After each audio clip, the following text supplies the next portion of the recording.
안녕하십니까. 경기도 사회서비스원 원장 이화순입니다. 먼저 코로나19로 많은 어려움을 겪고 계실 텐데 이러한 환경 속에서도 경기도민의 복지 향상을 위해서 각고의 노력을 기울여 주시는 사회복지 분야 종사자 여러분들께 진심으로 감사 인사 드립니다.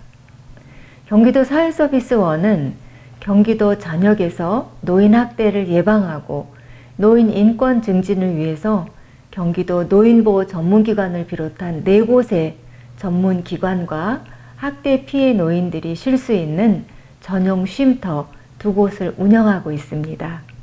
이들 기관은 노인 학대의 일선에서 직접 어르신들과 대면하면서 학대 상황에 신속하게 개입하고 문제를 해결해서 학대 사례를 종결시키는 역할을 하고 있습니다.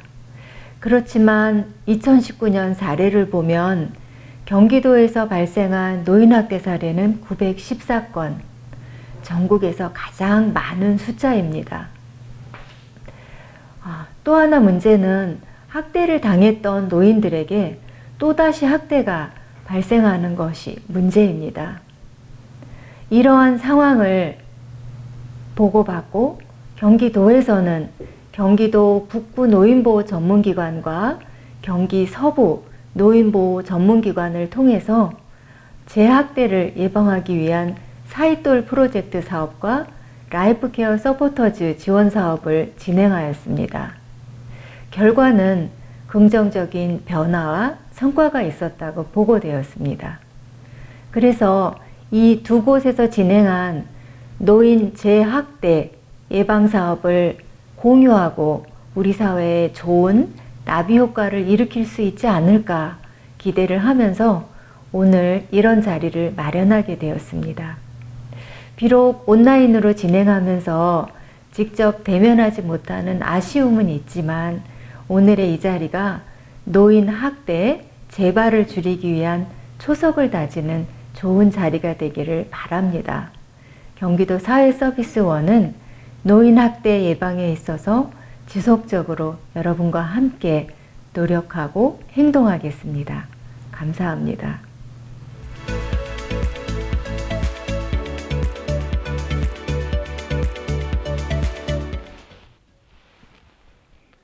안녕하십니까. 경기도의 보건복지위원회 강재율 위원장입니다.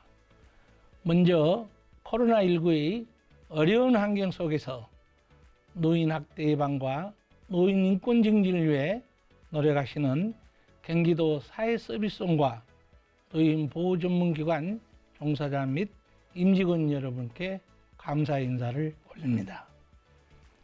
경기도의회는 경기도 어르신들이 학대받지 않으며 행복하게 살 수 있도록 학대받지 않는 세상, 누구나 행복한 세상을 만들기 위하여 더욱 노력하고 있습니다.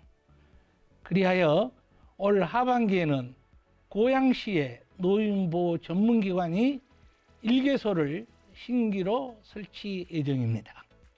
신규 노인보호 전문기관이 앞으로 경기 북서부 지역 어르신들의 학대 예방과 노인 인권 증진을 위한 다양한 사업을 진행하겠습니다. 코로나19 상황 속에서 모두 건강하시기를 기원드리며 경기도의회는 어르신과 경기도민과 함께 안전하고 행복한 경기도를 만들기 위해 최선의 노력을 다하겠습니다. 감사합니다.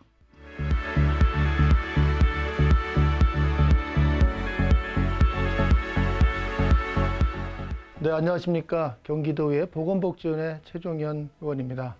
코로나의 힘든 상황에도 노인복지와 노인 인권에서 고생하시는 노인 전문보호기관 여러분들과 종사자분들께 진심으로 감사 말씀드립니다. 지난 인권특별위원회에서 저희 북부 노인보호기관을 다녀왔습니다.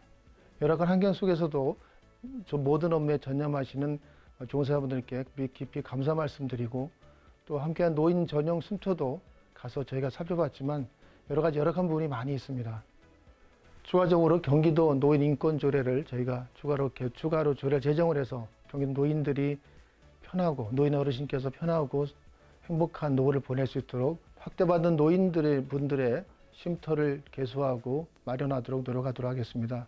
그 쉼터에서 노인분들이 편안하게 인권을 보호할 수 있는 그런 장치를 마련하도록 하겠습니다. 코로나19 어려운 환경 속에서도 노인 복지와 노인 인권 존중에 위해서 노력하시는 우리 노인 보호 전문기관 모든 종사자님께 감사 말씀드리고, 경기도 의회도 항상 여러분들과 함께 좀 더 나은 노인 복지와 인권을 위해서 노력할 것을 약속드립니다. 감사합니다.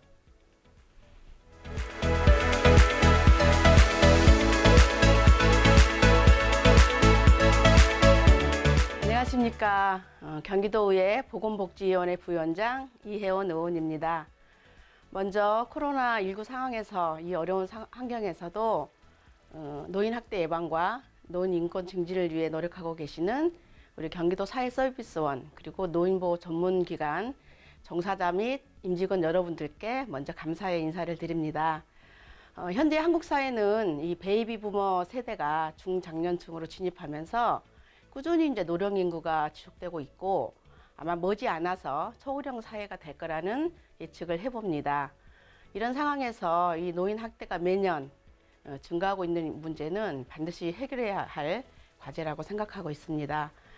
이러한 때에 우리 경기 북부 노인보호 전문기관과 경기 서부 노인보호 전문기관에서 시행한 노인 재학대 예방에 관한 사업들이 노인 학대 문제를 해결할 수 있는 좋은 방법이 아닐까 생각하고요. 이러한 좋은 성과들이, 긍정적인 성과들이 전국으로 잘 퍼져나갔으면 좋겠습니다. 앞으로 경기도 의회에서도 노인 학대 또 노인 재학대 사업에 관심을 좀 더 기울일 것이고요. 필요한 자원이나 예산도 적극적으로 검토해서 사업을 추진하도록 하겠습니다. 코로나19에 건강 잘 관리 잘 하시고 경기도민이 안전하고 행복한 그런 경기도를 만들 수 있도록 최선의 노력을 다하겠습니다. 감사합니다.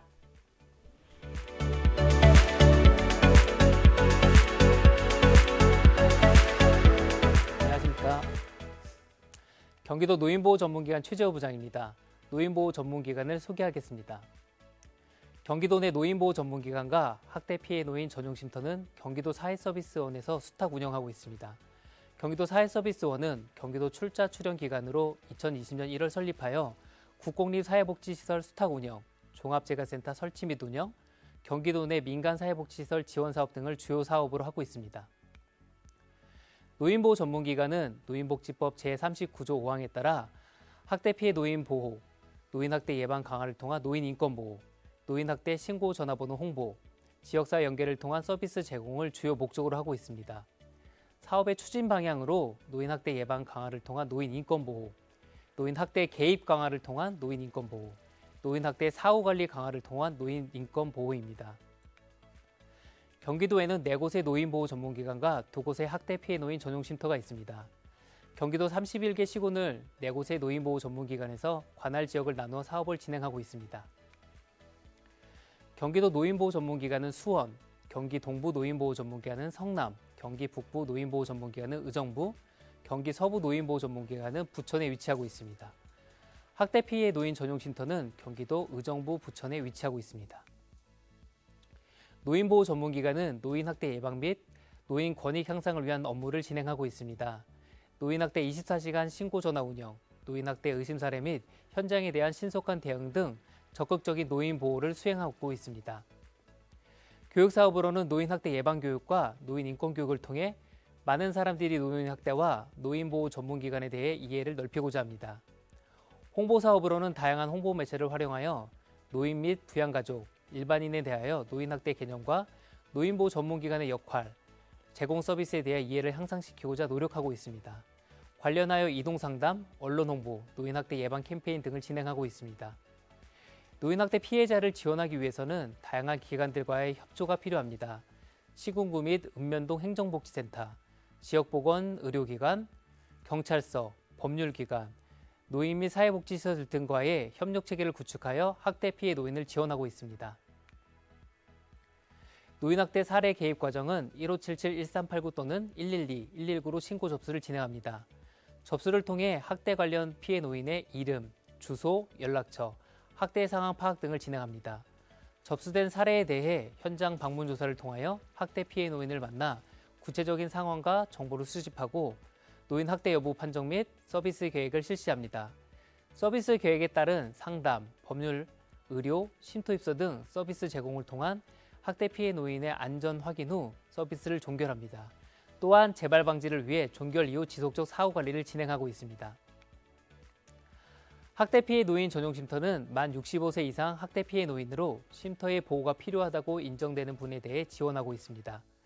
쉼터 입소 후에 법률 서비스 연계, 학대 재발 방지 및 원가정 회복 지원을 위한 상담, 심리적 안정을 위한 전문 상담 및 심신 치유 프로그램을 지원하고 있습니다. 경기도와 경기도 사회서비스원에서는 4개의 노인보호 전문기관과 2개의 학대 피해 노인 전용 쉼터를 통합 운영에 따라 추가 예산과 인력을 지원받아 기능 강화 사업을 운영하고 있습니다. 통합사례 판정위원회 운영, 긴급 임시보호소 구축 사업, 홍보 사업, 교육 및 연구 기획 사업을 진행하고 있습니다. 특히 2021년에는 경기도 31개 시군에 노인학대 긴급 임시보호소를 구축하여 학대 피해 노인이 응급 상황 시 지역사회 내에서 신속한 분리가 될 수 있도록 지원할 예정입니다. 이상으로 노인보호 전문기관의 사업 소개를 마치겠습니다. 감사합니다.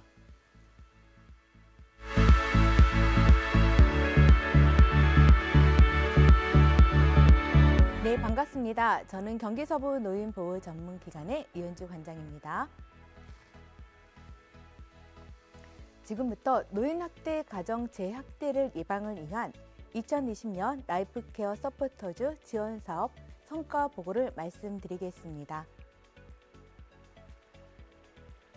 라이프케어 서포터즈 사업은 가정 내에서 반복적인 노인학대를 예방하기 위한 사업으로서 사회복지공동모금회와 중앙노인보호전문기관의 기획사업입니다.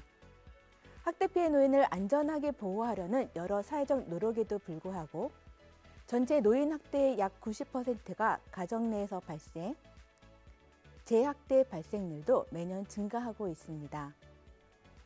본 사업은 학대 피해 노인 가정의 통합적 지원과 학대 피해 노인의 권리 옹호 증진을 목표로 재학대 예방과 올바른 가족 구성원의 기능을 회복하는 데 의의가 있습니다. 경기서부 노인보호 전문기관을 포함하여 전국의 12개 지역 노인보호 전문기관에서 사업을 수행하고 있습니다.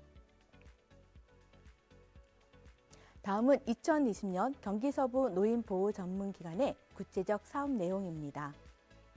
라이프케어 서포터즈 사업은 재학대를 예방하는 사후관리 전문 인력을 말하며 수행 방법으로는 라이프케어 서포터즈가 가정으로 찾아가 정서안정 프로그램을 제공하고 사후관리 전담 사회복지사는 지역사회 네트워크 구축 및 맞춤형 서비스 연계 등 고위험군 학대 피해 노인 가정 사후관리를 지원합니다.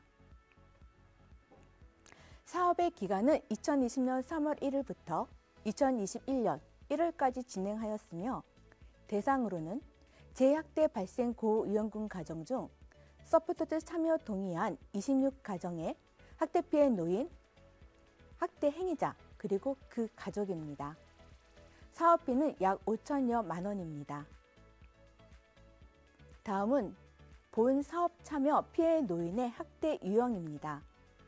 26가정의 피해 노인 44%의 노인은 신체적 학대와 53%의 노인은 정서적 학대를 경험하였으며 이는 전국 가정 내 발생 학대 유형과 비슷한 통계로 조사되었습니다.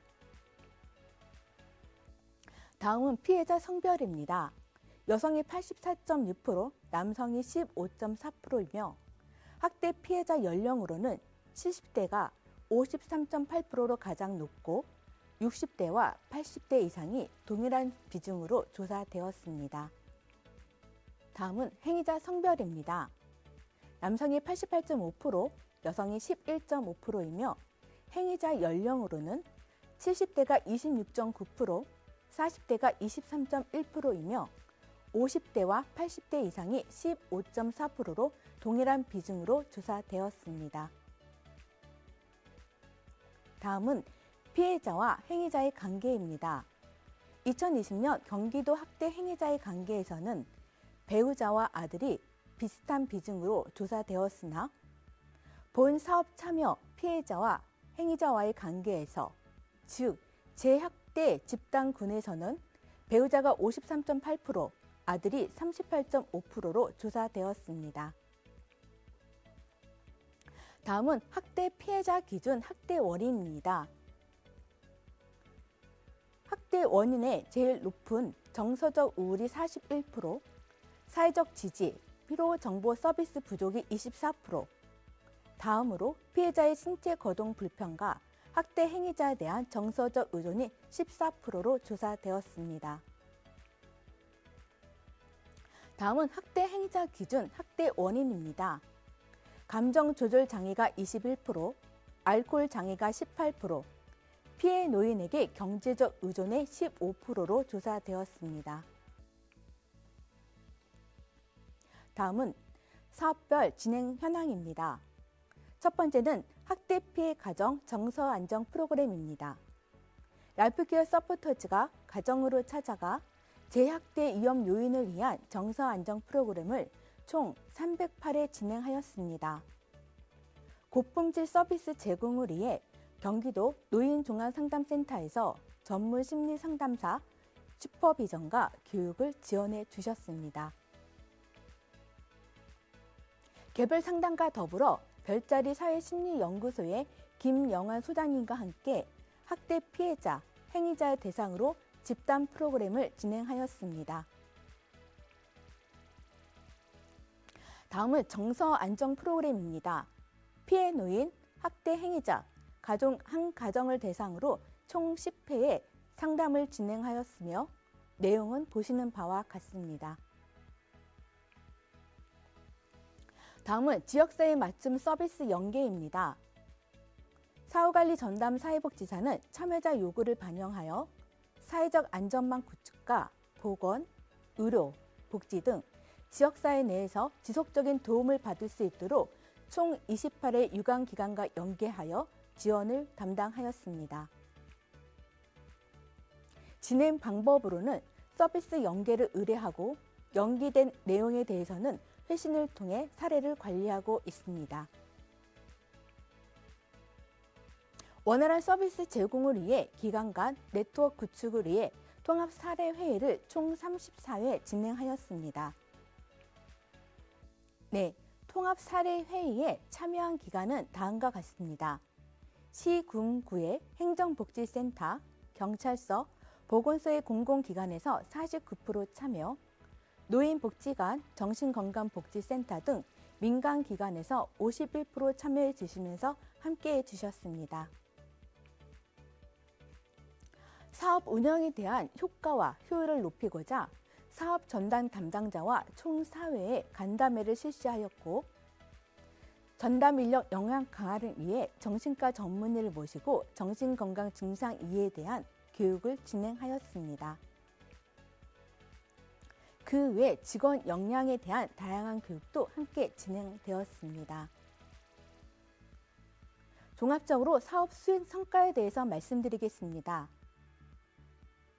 경기서부 노인보호 전문기관은 라이프케어 서포터즈 사업 이전 2019년까지는 재학대 발생률이 전국 평균 10%보다 높은 20% 내외였으나 본 사업을 통해 2020년에는 재학대 발생률이 5.4%, 이는 2019년 기준 재학대 발생률이 73%로 크게 감소된 수치입니다. 이러한 결과는 기존 한시적 모니터링 수준을 벗어나 사후관리 전담 인력을 배치하고 통합적 지원을 통한 사업의 효과이다라고 말씀드릴 수 있습니다. 두 번째로는 노인 학대 피해 가정에 찾아가는 정서 안정 프로그램을 제공을 통해 재학대 발생 위험이 35% 감소, 학대 피해 우울 수준이 32% 감소되었으며 학대 피해 노인 자기 효능감이 20% 증가되었습니다. 다음으로 학대 행위자 다수가 조현병, 알코올 중독, 중증 치매 등 장기간 치료와 돌봄이 없는 환경에서 생활하고 계십니다. 상담 횟수 2, 3회 이내로 긍정적 변화를 가져오는데 시간적 한계가 있습니다. 그러나 학대 행위자 중 54%가 60대 이상의 노인을 고려한다면 향후 정신과적 문제 이해 및 훈련을 받은 노인 전문 상담가와 사후관리 전담자가 지속적으로 사후관리를 통해 행위자 분노 조절 감소와 학대 피해 노인과의 관계 회복, 그리고 심리적 복지감이 증가되리라 기대합니다. 결론 및 재원을 말씀드리겠습니다. 본 사업은 2022년 1월에 종료됩니다. 향후 가정 재학대 예방을 위해 두 가지를 제안드립니다. 첫 번째는 재학대 고령 가정 대상 찾아가는 정서안정 심리상담 서비스 제공이 필요합니다. 보시는 바와 같이 재학대 가정 피해자의 원인의 첫 번째는 정서적 우울입니다. 학대 피해자 노인 정신건강 및 우울로 인한 노인학대 발생 예방을 위한 사후관리로는 노인 전문 심리상담사가 가정으로 찾아가 학대 위험 요인 감소 및 우울 수준 향상을 위한 서비스 제공으로 노인학대 발생을 예방할 수 있습니다. 두 번째로는 사후관리 전담 사회복지사 배치가 필요합니다. 사회적 안정막 구축 및 서비스 연계를 통해 피해자에게 필요한 정보를 제공하고 맞춤형 서비스 연계로 재학대 위험이 발생했을 경우 스스로 외부 기관의 도움을 요청하는 등 실질적으로 학대 상황에 능동적으로 대처함으로써 재학대를 예방할 수 있습니다. 마지막으로 찾아가는 정서안정 심리상담은 노인 문제에 대해 전문적인 지식과 정신적인 상담, 훈련 및 임상 경험을 갖춘 상담자 역할이 매우 중요합니다. 2021년 4월 19일 YTN 방송에서 경기도 24시간 어르신 상담 서비스 시행에 대한 내용이 발표된 바 있습니다. 여기서 경기도 노인종합상담센터와 경기도 내 지역 노인보호 전문기관은 협력기관으로 되어져 있습니다. 사업의 효과를 높이기 위해서는 경기도 노인종합상담센터에서는 노인학대 고위험군 가정의 정신건강 상담 및 사례관리가 가능한 전문 인력 양성과 보수교육 지원이 필요하리라 생각됩니다. 노노학대의 증가는 자녀의 관계 단절, 길어진 노후로 돌봄 문제 갈등으로 학대가 매년 증가하고 있습니다. 정부는 노인학대 예방을 위해 노인복지법을 개정하고 사후관리 서비스 강화에 집중하고 있습니다. 이제는 노노학대 예방을 위해 학대를 경험한 노인들이 지역사회 내에서 통합 돌봄 체계를 통해 지역 공동체가 함께 노인을 부양하는 정책 마련이 필요합니다. 행정기관과 도의회 여러분의 많은 관심과 지지를 부탁드리며 경기도민이 행복한 돌봄 기본권이 실현되도록 함께해 주시길 바라겠습니다. 이상으로 경기서부 노인보호 전문기관의 사업 성과를 마치겠습니다. 함께해 주신 여러분 감사합니다.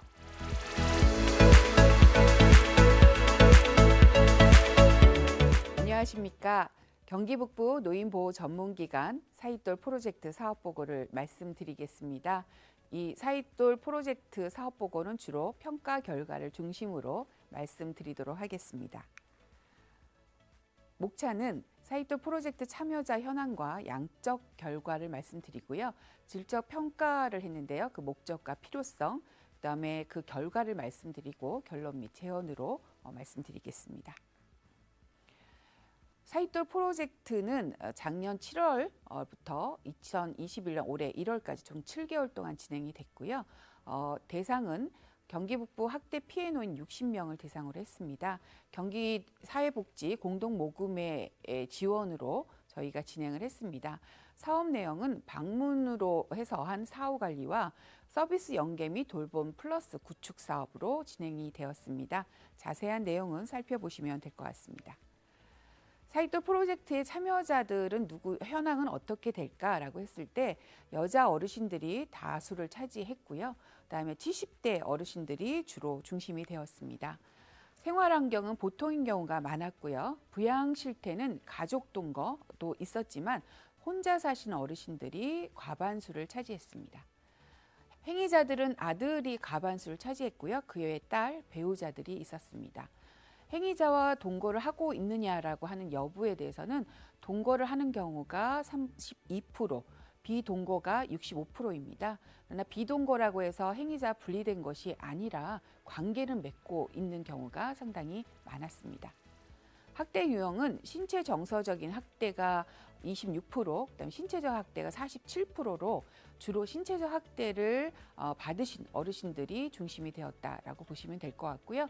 살해 판정은 주로 비응급이었습니다. 이들과 함께했던 사이돌 프로젝트의 양적 평가는 자기 효능감, 우울 수준, 그다음에 재학대 위험 이 세 가지로 사전 사후를 평가했습니다. 이 결과에서 자기 효능감은 올라갔고요. 우울 수준과 그다음에 재학대 위험 요인은 내려갔습니다. 그래서 양적으로도 평가했을 때 효과가 있었다라고 말씀드릴 수 있습니다. 자, 그러나 이런 부분들로 해서 효과가 있었다라고 하는 것과 더불어서 좀 더 깊고 넓게 살펴볼 필요가 있습니다. 이 부분은 질적 평가로 할 수 있는데요. 왜 이번 사이돌 프로젝트의 질적 평가를 해야 되는가라고 했을 때 일단은 기존 사후 관리의 사업들의 한계를 해결하기 위해서 새로운 모델을 제시할 필요가 있었습니다. 그런 측면에서 이 사업의 과정이나 결과를 전체적으로 잘 점검해서 발전된 방향을 제시할 필요가 있을 것 같습니다. 그래서 그러한 방향 제시를 위해서 하는 부분들이 질적 평가로 가능했고요. 질적 평가에서는 크게 두 가지 질문으로 진행을 했습니다. 1차 년도 사이돌 프로젝트에 선정된 사례의 특성은 무엇인지, 그다음에 1차 년도 사이돌 프로젝트의 내용은 무엇이었는지 살펴봤습니다. 주로 분석한 내용들은 이 선정된 사례의 추천서의 내용과 그리고 이 사이돌 사업을 했던 진행 일지의 내용들을 모두 다 읽어가면서 질적으로 분석을 했습니다. 일단은 먼저 사이돌 프로젝트 참여자는 누구인가라고 하는 건데요. 사이돌 참여자들이 추천되신 분들을 전체적으로 추천서의 그 내용을 가지고 분석한 결과 크게 4가지의 특성들로 범주화되었습니다. 이분들은 첫 번째, 심각한 학대가 반복되고 있었습니다. 과거부터 여러 가지 학대 위험 요인들이 있어서 학대가 발생되고 있고요. 그 학대의 수준은 상당히 생명이 위협될 정도의 높은 수준의 학대를 당하고 있는 분들이었습니다. 그런데 이분들이 이제 노인보호 전문기관에 개입이 시작이 되는데요. 노인 전문기관에 개입이 시작이 되지만 주로 이제 위기 개입을 하기 때문에 학대의 위기가 소멸되면 종결되게 되었죠. 그래서 학대 사례 개입의 기간에 한계가 있다라고 하는 부분들의 얘기가 있었고요. 그런 어떤 부분에서 사실은 여러 가지 재학대 위험들이 존재한다라는 것이죠. 첫 번째는 학대 피해 노인들이 학대의 사실을 사실은 개입 기간에 많이 축소하는 경향이 있고요. 그다음 행위자들로부터 안전하지 못하다라고 하는 그런 내용들도 있고요. 그다음에 재학대 발생의 가능성이 있다라는 것이죠. 그래서 재학대 위험이 여전히 존재하는 가운데 종결이 되었기 때문에 4번째 사후 관리가 필요하다라는 것이죠. 그래서 여러 가지로 위험 요인들을 관리할 필요가 있고 특히 피해 노인들이 학대로 인한 정신적, 심리적인 어떤 어려움들이 있는데요. 이런 지원과 더불어서 또한 이분들이 살아가는 데 있어서 여러 가지 돌봄들이 필요한데 이런 지원들이 지속되어야 한다는 거죠. 즉 사후 관리가 강화될 필요가 있다라는 것이고 이런 사후 관리가 강화되는 분들을 대상으로 이 사업들이 진행됐다라고 할 수 있겠습니다. 본질적인 주제 4가지를 가지고 사이돌 프로젝트의 여러 가지 어떤 지향 방향들을 살펴볼 수가 있겠는데요. 이분들은 심각한 학대가 반복되고 있었습니다. 이거는 노인보호 전문기관이 개입 전부터 있었고요. 그런데 개입한 부분 기간에서도 상당히 이 모든 문제들을 해결하는데 한계를 갖고 있었고 그래서 재학대 위험 요인들이 여전히 존재한다라는 것이죠. 그래서 이 어르신들은 이 3가지의 요인들이 계속 악순환되면서 재학대가 발생되고 있다라고 하는 것이고요. 자, 그러기 때문에 사후 관리가 강화될 필요가 있다라는 것이고요. 이런 사후 관리의 방향은 노인의 안전을 확인하는 것 그리고 노인 돌봄을 여러 가지의 네트워크를 통해서 체계를 구축하는 이러한 부분들을 가지고 재학대 발생을 감소시켜야 한다라고 하는 이런 방향성이 제시되었다라고 할 수 있겠습니다. 그렇다면 사윗돌 프로젝트의 주요 내용은 무엇이었을까요? 수행 인력들의 진행 일지를 가지고 질적으로 분석한 결과 6가지의 본질적인 주제로 범주화될 수가 있었습니다. 첫 번째는 피해 노인의 심신 상태를 알게 되었습니다. 피해 노인의 건강의 부분들, 그래서 어떤 질병을 갖고 있고 현재 진료와 관련된 부분들을 치료받는 부분들이 무엇이고 또 지금 현재 또 갖고 있는 질병들이 무엇인지를 자세히 알 수가 있었고요. 피해 노인이 지금 현재의 마음 상태도 알 수 있었습니다. 우울은 기본적으로 있고요. 학대 행위자와 계속적으로 관련성이 있기 때문에 불안과 또 분노와 이런 부분들도 여전히 가지고 있음을 알게 되었습니다. 그리고 두 번째, 피해 노인의 기본 생활이 어떻게 진행되는지를 직접 방문을 통해서 알 수 있었죠. 어르신들이 식사를 어떻게 하고 있는지, 그리고 어르신들의 현재 경제적으로 어려움은 무엇이 있는지, 어르신들이 지금 살고 있는 주거의 생활들은 어떠하고 생활하는 데 불편함은 무엇인지를 알 수가 있었습니다. 세 번째는 피해 노인의 일상생활을 알게 되었습니다. 하루를 어떻게 피해 노인이 보내고 계신지도 알 수 있었고요. 또 피해 노인의 주변의 가족이라든지 또 주변의 이웃이라든지 이런 가족 관계나 대인 관계의 관계의 질이라든지 양이라든지 이런 부분들을 살펴볼 수 있었습니다. 네 번째는 삶과 학대에 대한 스토리텔링을 쏟아놓는다라고 되어 있는데요. 피해 노인들은 수행 인력을 만나면서 본인의 삶의 이야기를 굉장히 많이 하셨습니다. 어떻게 살아왔고 어떤 어려움을 극복하셨고 지금 현재 또 어떤 상황에 있는지를 말씀을 해주셨고요. 또 행위자에 대한 얘기도 했습니다. 행위자에 대해서 걱정하는 거, 행위자의 현재 상태에 대한 부분들도 얘기했고요. 그다음에 어떻게 학대가 발생되고 현재 재학대가 발생되고 있는지도 알 수 있었습니다. 그래서 이러한 여러 가지 얘기 속에서 이분들의 안전 상태뿐만이 아니라 이분들의 삶, 이분들의 현재의 일상 생활들 이런 전반적인 것들이 점검될 수 있었습니다. 그리고 다섯 번째, 그래서 학대로부터 안전한지가 점검될 수 있었습니다. 어르신들의 이야기, 또 직접 방문을 통해서 관찰하고 목격한 상황들을 통해서 학대 행위자와의 관계라든지 행위자의 현재 상태나 상황이라든지 그다음에 피해 노인에 대한 지원이나 도움의 상황들이 무엇인지에 대한 것들을 파악할 수 있었습니다. 이런 모든 부분들은 마지막 노인보호 전문기관의 신뢰관계 유지와 상당히 관련성이 있습니다. 일단은 이분들은 1차적으로 노인보호 전문기관과 접촉을 했었고요. 사후 관리를 통해서 방문을 함으로 인해서 좀 더 이분들의 저항을 해소할 수 있었고요. 그리고 피해 노인에게 여러 가지 긍정적인 피드백을 제공하고 또 피해 노인들의 필요사항들을 확인하고 도움을 제공하면서 어르신들이 노인보호 전문기관에 대한 신뢰관계를 구축할 수 있는 그런 부분들이 강화되는 결과들도 도출되었습니다. 이 6가지의 주제들을 크게 우리가 다시금 3가지로 좀 정리를 할 수 있을 것 같습니다.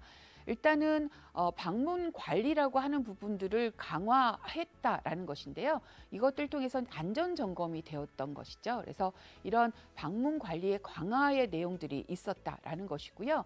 그리고 지역사회 서비스의 강화를 통해서 이분들이 학대뿐만이 아니라 여러 가지 삶의 어려움들이 있는데 이 삶의 어려움들을 향상시킬 수 있는 그러한 내용들이 되었다라고 할 수 있겠습니다. 이 2가지 부분들은 노보와의 신뢰관계와 상당히 연관성이 있다라고 할 수 있겠고요. 이런 노보와의 신뢰를 향상함으로 인해서 안전점검이나 삶의 질에 대한 부분들도 당연히 긍정적인 결과를 낳을 수 있다라고 말씀드릴 수 있겠습니다. 그래서 사후 관리라고 하는 부분들이 이 3가지의 축으로 움직이면서 재학대가 발생을 감소시키는 그런 효과를 낳았다라고 말씀드릴 수 있겠습니다. 이런 질적 분석을 통해서 한 5가지 정도의 말씀을 드리고 싶은데요. 첫 번째는 학대 피해 노인의 가정을 방문하는 그 자체가 상당히 중요하다라는 겁니다. 전화가 아니라 직접 방문을 해서 그분에게 관심을 가짐을 보여주고 그분들의 얘기를 들어주고 그분과 관계를 유지하고 또 여러 가지 상황들을 관찰하고 욕구를 파악할 수 있는 부분에서 직접 방문하는 사후 관리가 필요하다라고 말씀드릴 수 있겠고요. 우리가 학대로부터 분리를 초점을 두고 있는데 사실은 그것보다 넘어서서 학대로부터 이분들이 전반적으로 안전한 삶을 살 수 있는 부분들을 지향할 필요가 있다라는 것이고요. 세 번째는 학대로부터 안전하기 위해서는 학대 피해 노인의 접근을 하는 데 있어서 저항을 감소하는 것이 필요하고요. 이런 신뢰관계가 지속하는 것이 중요하다라는 것을 알 수 있었습니다. 네 번째는 학대로부터 안전하기 위한 부분은 학대 피해 노인의 어떤 삶의 확인, 그리고 일상을 어떻게 보내는지, 그리고 일상을 잘 유지할 수 있도록 하는 돌봄이라고 하는 체계들이 구축될 필요가 있다라는 것들을 알 수 있었습니다. 따라서 사후 관리는 단순하게 한 기간만이 아니라 지속적인 관리, 즉 지속 관리로 전환될 필요가 있다라는 것이고요. 이런 관리는 노인 보호 전문 기관만이 아니라 지역 사회의 돌봄 체계와 연계되어야 한다라는 거죠. 그분의 삶의 일상이 안전하게 일상이 잘 유지될 수 있도록 도와야 한다라는 거죠. 그렇기 때문에 앞으로 이런 돌봄 체계 강화를 위한 부분들을 관심을 가져야 되는 것이고, 거기에서 지역 사회와 함께할 때 노인 보호 전문 기관이 어떤 역할을 할 것인가라는 것들도 앞으로 제고할 필요가 있다라고 할 수 있겠습니다. 네, 지금까지 사익돌 프로젝트의 양적 평가, 질적 평가, 그리고 재원들을 살펴봤는데요. 마지막으로 말씀드릴 수 있는 부분은 현재 한시적인 모니터링을 하는 사후 관리는 사실은 재학대를 방지하는 데는 한계가 있다라는 것들을 우리가 결론으로 도출할 수 있을 것 같습니다. 자, 그렇기 때문에 새로운 사후 관리를 강화하는 모델들을 개발을 해야 될 것이고요. 노인보호 전문기관은 이런 새로운 모델들에 대한 개발과 적용뿐만이 아니라 관련되어 있는 조직의 개편이라든지 인력이라든지 예산에 대한 부분들도 함께 고민해 봐야 될 시점이 아닐까 싶습니다. 네, 이상으로 사익돌 프로젝트의 사업 보고를 마치도록 하겠습니다. 감사합니다.